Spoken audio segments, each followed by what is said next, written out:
17ஆம் சங்கீதம். தாவீதின் விண்ணப்பம்.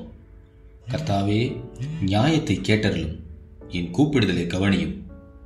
கபடமில்லாத உதடுகளினின்று பிறக்கும் என் விண்ணப்பத்திற்கு செவிகொடும். உம்முடைய சந்நிதியிலிருந்து என் நியாயம் வெளிப்படுவதாக. உம்முடைய கண்கள் நியாயமானவைகளை நோக்குவதாக. நீர் என் இருதயத்தை பரிசோதித்து ராக்காலத்தில் அதை விசாரித்து என்னை புடமிட்டு பார்த்தும் ஒன்றும் காணாதிருக்கிறீர். என் வாய் மீறாதபடிக்கு தீர்மானம் பண்ணினேன். மனுஷரின் செய்கைகளை குறித்து நான் உம்முடைய உதடுகளின் வாக்கினாலே துஷ்டனுடைய பாதைகளுக்கு விலக்கமாய் என்னை காத்துக் கொள்கிறேன். என் காலடிகள் வழுவாதபடிக்கு என் நடைகளை உமது வழிகளில் ஸ்திரப்படுத்தும். தேவனே, நான் உம்மை நோக்கி கெஞ்சுகிறேன். எனக்கு செவி கொடுக்கிறீர்.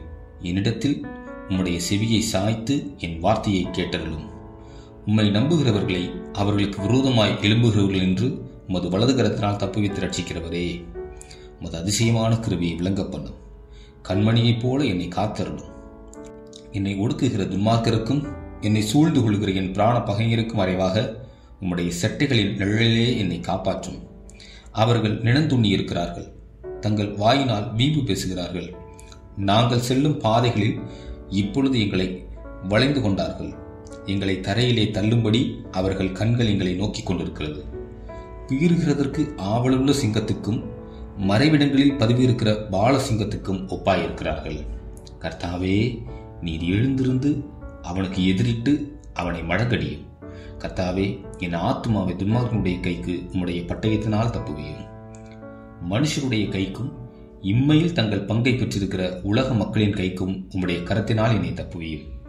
அவர்கள் வயிற்றை உமது திரவியத்தினால் நிரப்புகிறீர். அவர்கள் புத்திர பாக்கியத்தினால் திருப்தியடைந்து தங்களுக்கு மீதியான பொருளை தங்கள் குழந்தைகளுக்கு வைக்கிறார்கள். நானோ நீதியில் உடைய முகத்தை தரிசிப்பேன். நான் விழிக்கும்போது உமது சாயலால் திருப்தியாவேன்.